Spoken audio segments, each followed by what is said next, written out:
வணக்கம் நண்பர்களே. நமது சேனல் மூலமாக ஒரு பேர்டிங் சீரீஸ் தொடர் மாதிரி ஒன்று ஆரம்பிக்கலாம் அப்படின்னு ஒரு ஐடியா. அதாவது பேர்டிங்னா என்ன, பேர்டு வாட்சிங்னா என்ன, என்னென்ன மாதிரியான எக்யூப்மெண்ட்ஸ் தேவைப்படும், எப்படியெல்லாம் நம்ம பேர்டிங் பண்ணலாம் அப்படிங்கிறது ஒரு தொடர் மாதிரி போடலாம் அப்படின்னு ஒரு ஐடியா. நான் ராஜ். இந்த சேனலில் இந்த தொடர் மூலமாக நான் உங்களுக்கு என்ன எக்ஸ்பிளைன் பண்ண போகிறேன் அப்படின்னா, பேர்ட் வாட்சிங், பேர்டிங். இதில் பார்த்தீங்க அப்படின்னா பேர்டிங் பற்றியும் பேர்ட் வாட்சிங் பற்றியும் உங்களுக்கு டீட்டெயிலாக எக்ஸ்பிளைன் பண்ண போகிறேன். வாங்க வீடியோக்குள்ளே போகலாம்.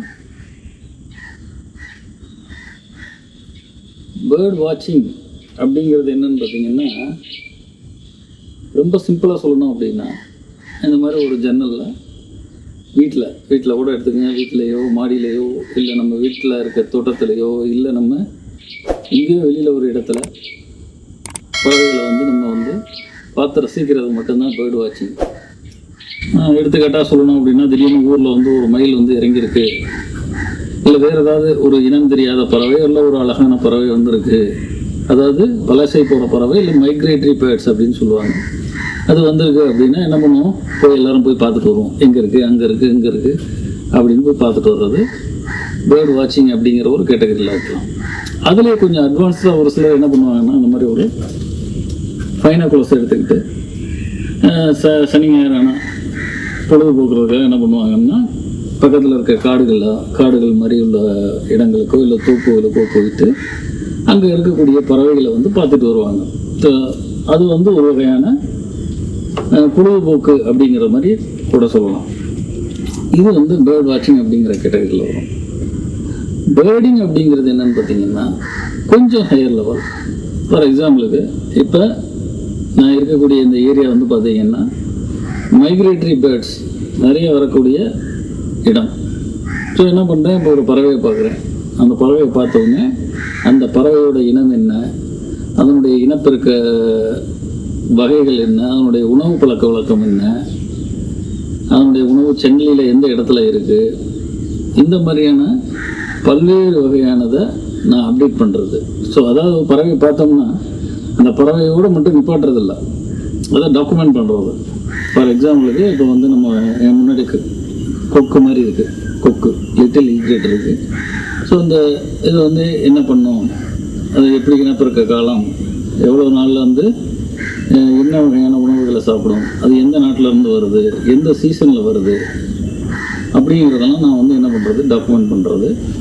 டாக்குமெண்ட்டுக்கு அடுத்த லெவல் என்னென்னு பார்த்தீங்கன்னா, இந்த மாதிரியான கேமராக்களில் அதை ஃபோட்டோ எடுக்கிறது அல்லது வீடியோ எடுக்கிறது.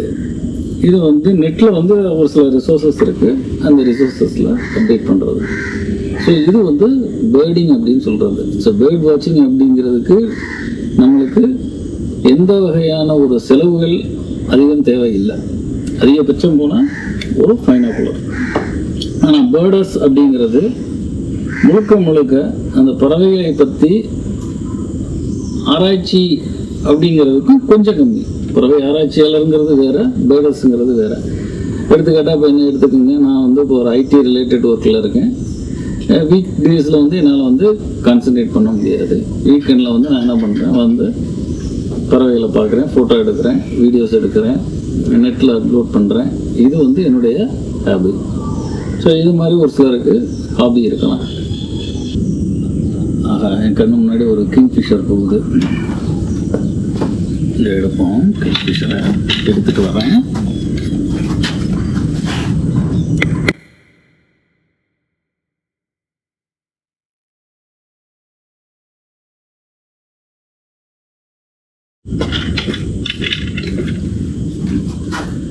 ஓகே, எடுத்தாச்சு.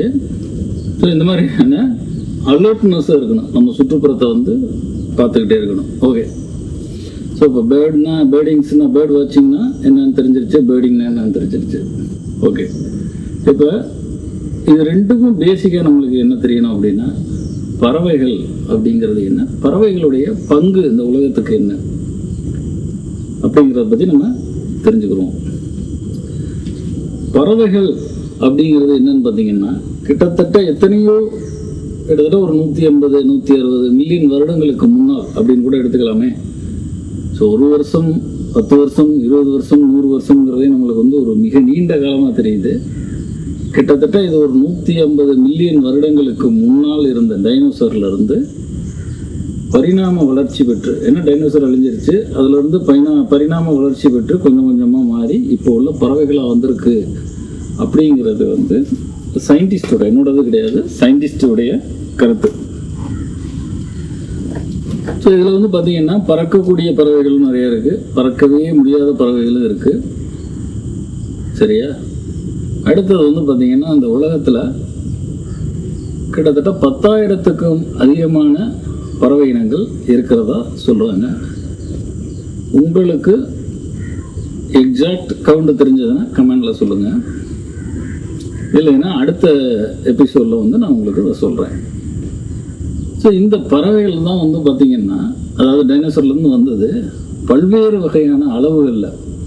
கிட்டத்தட்ட இந்த சன்பேர்ட் அப்படின்னு சொல்லுவோம், கார்டன் சன்பேர்டு, கிரிம்சன் சன்பேர்டு, அந்த மாதிரி தேன் சிட்டு அப்படின்னு சொல்கிறோம் இல்லையா, அது எல்லாமே ரொம்ப சின்ன வகையாக இருக்குது. நம்ம ஒரு ஆள், அதாவது ரெக்கையை விரிச்சா 6 அடிக்கு அதிகமான உள்ள பறவை இனங்கள்லாம் இருக்குது. அதாவது மனிதர்களை விட எடை கூட உள்ள பறவை இனங்களும் இருக்குது.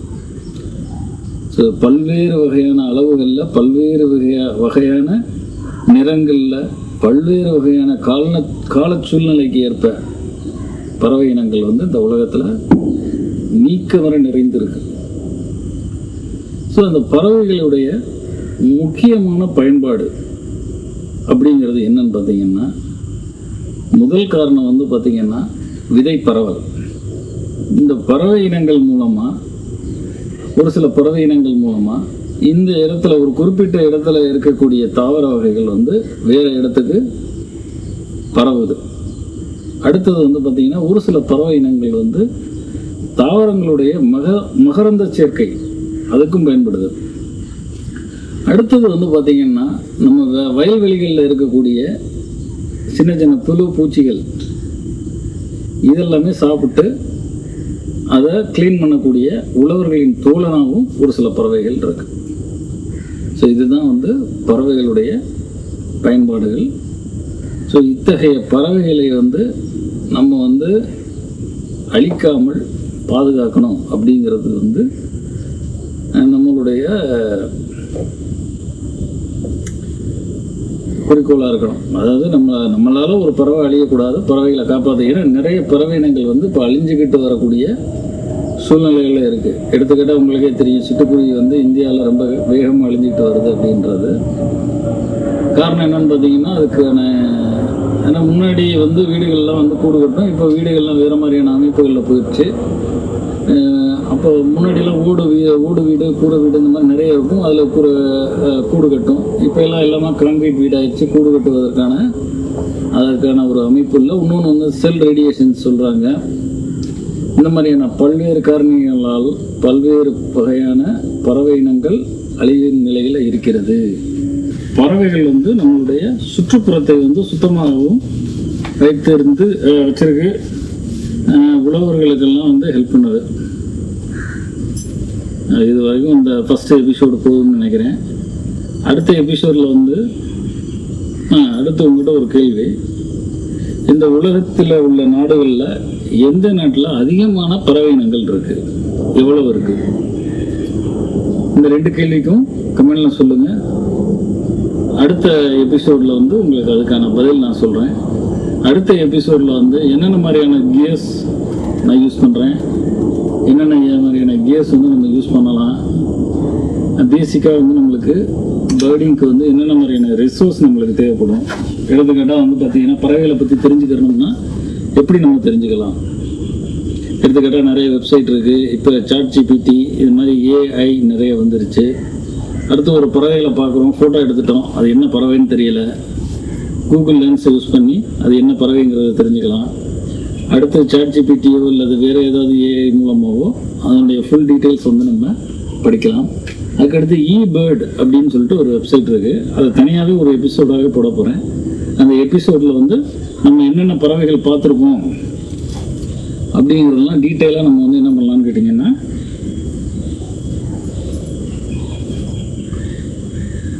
அதில் வந்து நம்ம அதில் பதிவு பண்ணலாம். இதெல்லாமே அடுத்தடுத்த எபிசோடுகள்லாம் பார்ப்போம். ஸோ நான் இப்போ எபிசோட் பிளான் பண்ணியிருக்கிறது ஃபஸ்ட்டு வந்து உங்களுக்கு ஒரு இன்ட்ரொடக்ஷன் மட்டும்தான் கொடுத்துருக்கேன். இந்த இன்ட்ரொடக்ஷன் பற்றி உங்களுடைய கமெண்ட்ஸ் வந்து எனக்கு சொல்லுங்கள். அடுத்த எபிசோடு வந்து பார்த்திங்கன்னா முழுக்க கியர்ஸ் பற்றி, என்னென்ன மாதிரி கியர்ஸ் தேவைப்படும் அப்படிங்கிறத பற்றி உங்களுக்கு டீட்டெயில் சொல்கிறேன். அடுத்து 3வது எபிசோடு வந்து முழுக்க ஈபேர்டிங் பற்றியும் பறவை இனங்கள் பற்றியும் கொஞ்சம் டீட்டெயிலாக பார்ப்போம். அடுத்து 4வது வந்து பார்த்திங்கன்னா